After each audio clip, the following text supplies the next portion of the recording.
dancing around the world. Every culture has its own type of dance, but today we're looking at two traditional dances from very different parts of the world. Morris dancing is a traditional English dance. The dancers dance in various rhythms to the sound of lively, energetic music played on drums, accordions and pipes. In the best-known type of this dance, the dancers wear black or white trousers and white shirts. They also wear colourful belts across their chests, hats with ribbons and flowers, and knee bells. The dancers hit sticks or wave handkerchiefs in the air as they dance. They take part in fairs and spring festivals, or they perform in the streets, inviting people to welcome the spring.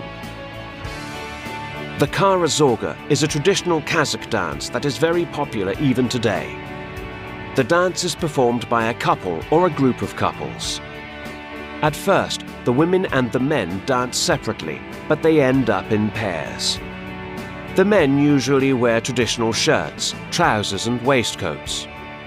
The female dancers wear brightly coloured long dresses with large sleeves and a hat topped with a feather. During the dance, everyone hops, sways back and forth and makes movements with their shoulders and arms as if they are riding horses. People dance the Kara Zorga during national festivities and weddings. Do you like dancing? What's your favourite type of dance?